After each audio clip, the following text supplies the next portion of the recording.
मध्ये अतिशय चांगल्या पद्धतीनं हा दौरा केला, त्याबद्दल मी सर्व संयोजकाचे आणि पक्षाचे सर्व पदाधिकारी, मग ते राष्ट्रवादी काँग्रेस, शेकाप, आम आदमी पार्टी, त्याचप्रमाणे CPM आणि आपल्या शिवसेना उद्धव बाळासाहेब ठाकरे पक्षातील सर्व पदाधिकारी यांनी अतिशय चांगल्या पद्धतीनं हा मेळावा आणि हे संवाद आपल्या लोकांपर्यंत पोहोचवण्याचं काम या ठिकाणी केलं.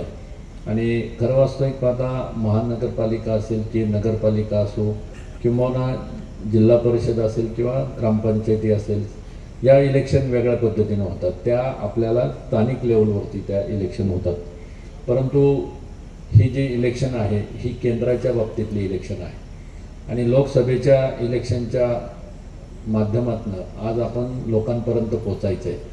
तर लोकांपर्यंत पोचत जाताना आपल्याला विषय जे आहेत की जसं सुवर्णताईंनी सांगितलं की आमच्या ज्येष्ठ नागरिकांसाठी जे बस निम्मा तिकीट म्हणजे 50% तिकीट आपल्याला होतं, ह्यांचा हा जुमला होता. म्हणजे इलेक्शनच्या अगोदर लोकांना ज्या पद्धतीनं म्हणजे जसं ताईंनी सांगितलं सिलेंडरचे रेट 1200पर्यंत न्यायचे आणि इलेक्शन आले की 100 रुपये 200 रुपये कमी करायचे.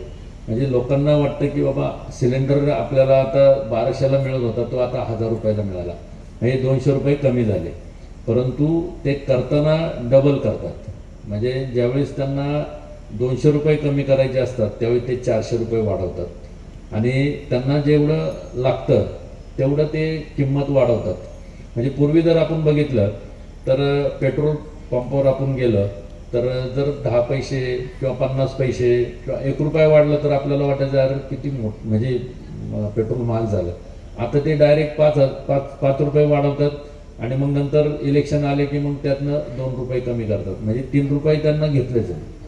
म्हणजे हे जे गोष्टी जे करतात हे म्हणजे त्यांचे नेते म्हणजे देशमुख साहेबांनी पण त्यांच्या भाषणामध्ये सांगितलं की हे जे काही जुमले आहेत हे जुमले गेल्या म्हणजे 2014 पासून आपण ऐकत आलेलो आहे. 2014, 2019 वेगवेगळे जुमले दिलेत. प्रत्येका वेळेस प्रत्येक जुमला म्हणजे त्यांनी केलं. म्हणजे सुरुवातीला सांगितले की ना खाऊंगा ना खाणे दूंगा, म्हणजे काळा पैसा बाहेरनं आणणार आणि प्रत्येकाच्या अकाउंटवरती 15 लाख रुपये टाकणार. म्हणजे आपल्याला प्रत्येकाला मिळालंय 15 लाख रुपये, त्यामुळं आपण कुणी बोलतच नाही. आणि प्रत्येकाच्या अकाउंटवरती आल्यामुळं ते बोलत नाही ना, त्याच्यामुळं तो त्यांचा जुमला सक्सेस झाला. त्याच्यानंतर ना खाऊंगा ना खाणे दूंगा हे सांगितलं होतं. त्याच्यानंतर म्हणजे त्यांनी जे काही आपल्या देशावरती ज्यांनी म्हणजे आपला जर एखाद्या शेतकऱ्यांनी किंवा एखाद्या कामगारांनी किंवा एखाद्या व्यापाऱ्यांनी जर लोन काढलेलं असेल आणि ते लोन किती असतं, लाख रुपये, 2 लाख रुपये किंवा जास्तीत जास्त 5 लाख रुपये, आणि ते जर आपण 3 हप्ते राहिले, 4थ्या हप्त्याला लगेच आपल्याकडे तो बँकेचा मॅनेजर आपल्या घरी येऊन बसतो, तुमची जप्ती काढतो, तुमच्याला लगेच नोटीस देतो, तुम्हाला सांगतो की बाबा जर तुम्ही हे EMI जो आहे तो ह्याच्या खाली जर नाही भरला तर तुम्हाला आम्ही जप्ती करू, तुमचा TV नेऊ, गाडी नेऊ, आणखीन काय. आपल्याला सगळ्यांना इज्जत आहे, आपण इज्जतीने जगतो. म्हणजे सगळ्यात जास्त इज्जतीने कोण जगत असेल तर सर्वसामान्य माणूस. आणि ह्या मंडळींनी म्हणजे अख्खी बँक म्हणजे अख्खं देशाला लुटलंय. म्हणजे त्या नीरव मोदीने तर 900 कोटी रुपयांचा गफला केला आणि तो भादर पळून गेला. त्याला म्हणजे जसं देशमुख साहेबांनी सांगितलं, नीरव मोदी असतील, तो मल्ले असेल, आणखीन सगळेच. तर ह्यांच्या बाबतीत हे लोक बोलतच नाही.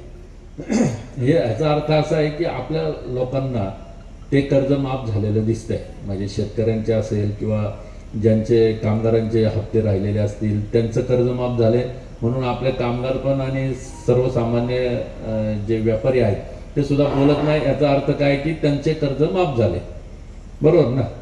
त्यामुळं आपण बोलत नाही. आपण काय करतो माहिती आहे का, आपल्यातच हे करतो. म्हणजे हा असा तो तसा, हा त्या पक्षात गेला, हा अमक्या पक्षात गेला, मग तो तिकडं माझा नेता गेला की मी तिकडं जातो, दुसरा नेता दुसरीकडे गेला की तो त्याचा नेता त्याच्या कार्यकर्ता त्याच्याबरोबर जातो. अरे पण तो गेला तो त्याच स्वतःची ॲडजस्टमेंट करण्यासाठी गेला, तो काय तुमच्यासाठी गेलेला नाही. त्यांनी तुम्हाला विचारलं का मी बाबा असा असा निर्णय घेतोय, तुमचं काय मत आहे हे विचारलं का? नाही. तो गेला, तो कशासाठी गेला? त्यांनी जी काय माया जमवलेली आहे ती माया कुठंतरी लपून राहावी, ते कुठंतरी येऊ नये आणि माझं कुठं नाव पेपरात येऊ नये म्हणून ते त्या ठिकाणी गेले. आणि त्यांना माहिती आहे ही सगळी माझी लोक आहेत, ही माझ्या मागं ऑटोमॅटिक येतील. मग ती कशासाठी, कशामुळं? त्याला काहीतरी प्रलोभन दाखवायचं. मग वेगवेगळ्या पद्धतीनं त्याचं प्रलोभन दाखवून त्या व्यक्तींना त्या ठिकाणी थांबवायचं. आणि हा प्रकार आत्ता सर्रास घडतोय. म्हणजे हे फक्त आपल्या मतदारसंघात नाही, ते हे प्रत्येक मतदारसंघामध्ये हा हे होत आहे. तर ह्याचं कारण की आपण त्यामध्ये दुर्लक्ष करतोय ना. आपण काय करतोय, आपला स्वाभिमान आणि आपलं जे काही मत आहे हे मताला आपण त्या ठिकाणी बिलकुल आपल्या मताला आपण किंमत देत नाही. हा प्रकार आता होत चाललेला आहे. तर मित्रांनो, मी आपल्या सर्वांना एवढंच सांगेल की या मतदारसंघामध्ये ज्या पद्धतीनं 10 वर्षामध्ये विकास झाला पाहिजे होता, ज्या पद्धतीनं या मतदारसंघाचे जे छोटे मोठे प्रश्न आहेत, तर जसं सुवर्णाताईंनी सांगितलं, अनेक मुद्दे सांगितले. म्हणजे एसटीच्या म्हणजे ज्या या आहेत की ज्येष्ठ नागरिकांना ते आता बंद झालंय, ते चालू करायला पाहिजे.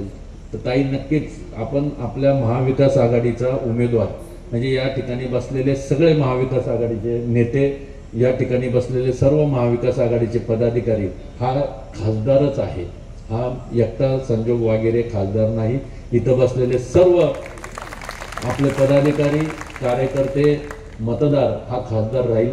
त्याचं मत मांडण्याचा अधिकार त्याला राहील. त्याला जो आपला खासदार चुकत असेल त्याला बोलण्याचा अधिकार त्या मतदाराला राहील. त्या